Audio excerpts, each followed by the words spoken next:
Hello world, it's Sean M. Flynn, author of The Manual From Adolescence to Manhood, back at you once again with Man Talk.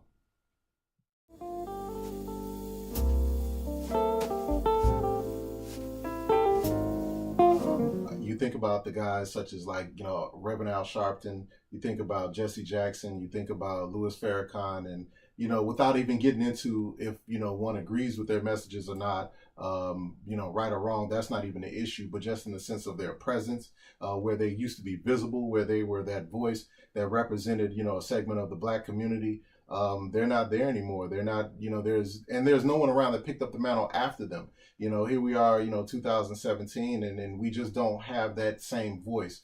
Where are the examples? They've disappeared for a lot of different reasons.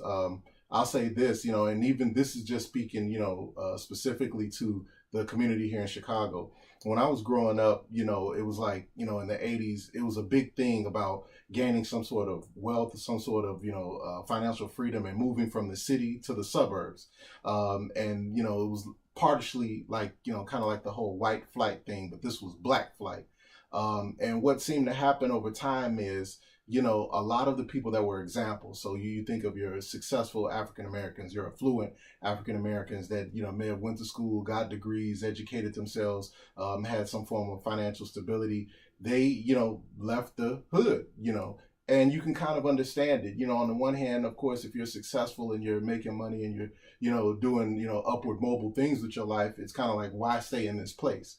But the other half of that is because those examples left, it's just that there were no more examples. So now when little Johnny grows up, he looks around and he may have, 3-4 drug dealers on his block that are more prevalent than, let's say, an African-American doctor. He can look around and instead of seeing a stockbroker or options trader, he sees, again, the local drug dealer, the local knucklehead. And these are the examples that are left in the hood, so to say, nowadays. So it's like, what happened to the examples in the black community? They disappeared. We need someone else to step up and, stand in the gap.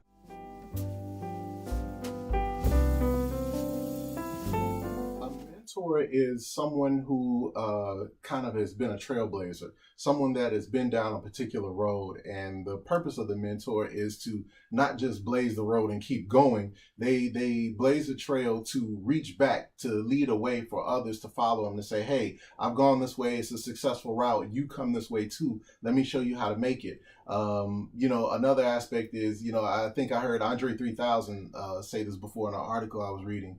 It's like, when you're playing video games, I could play a video game, so to say, and it takes me a year to beat it. The next young person that comes behind me, I say, look, I can show you how to beat this game in 6 months. It took me a year to get through it, but because I learned the tricks of the trade, I can show you how to get through this faster. So that's a mentor. That's, my primary job, my primary function as an African-American male, to work with the young people in our community. And also, as parents, this is what we're supposed to do. We are supposed to be the first mentors to our children. We are supposed to be the mentors in our community. We are supposed to be the guiding light that leads. As an adult, we're leading all young people in a positive fashion to show them, hey, this is the better way to go. I've been down this road and I can cut your time in half and have you get there quicker, faster, and more efficiently. So that's a mentor, and we need more of those. Just like, the question about the examples, we need more mentors just as bad as we need examples in the black community. Good question. And that seems to be something that comes up over and over. I think, and this is just me giving my own perspective, my own opinion on this. It's just that black men struggle, I think, working together because of our relationship with fathers, the father and son dynamic. And I think that spills over into a lot of different areas in our lives, and we don't even realize it. I think because we don't have a lot of times the proper relationships with our father, it affects us working with other men. It affects us, working, having brothers and, just coming together and doing anything in a positive fashion, because we don't know how to bond properly. We don't know how to express our feelings properly. We don't know how to articulate what we're going through properly, and especially doing it to another man.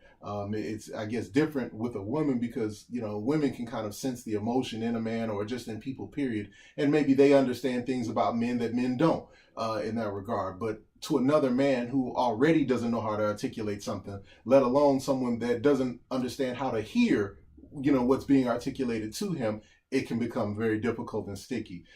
So that's just that. But even on a spiritual level, I think I read a study that said, something to the degree like, black churches are like 75% female, 25% male. And even with that, black men struggle, I think, with the idea of worshiping or praying to a male figure of God because they can't see or visualize, having that type of relationship with their own natural father, let alone a spiritual father. So I think these things contribute to why we as a community struggle in terms of men getting along and working with each other effectively and properly.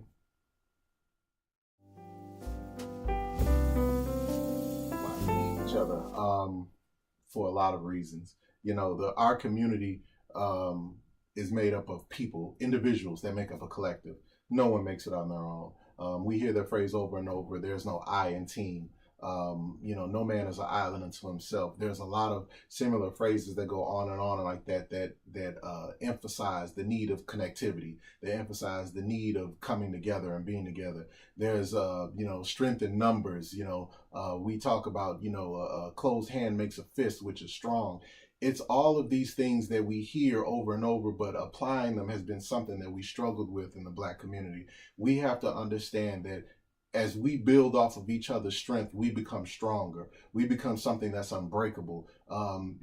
Some of the crime, some of the ills, some of the hurt, some of the trauma and the PTSD that we deal with as a community, some of that can be alleviated if we just come together, if we just lean in, if we just have proximity with each other and begin to talk, begin to understand, begin to articulate, begin to just blend, just come together, just understand, just work together, just blend.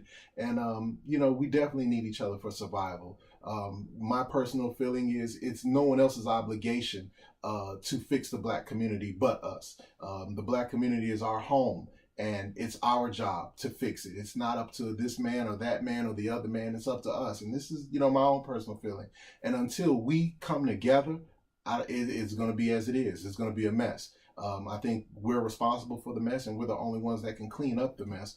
And I think once we do that, we'll see a whole lot of positive leadership and positive changes in our community. And I'm about that. I'm all for that. As we talk about examples, as we talk about leadership, as we talk about mentors and things of that nature, all these things are needed. And a lot of this is what I'm talking about in the book, The Manual. I urge you to purchase it, give it a try, check it out, and see if it's something that's beneficial to you, beneficial to your family, beneficial to the males that you know. This is a good thing. This is a positive thing, and we need more positivity in our communities.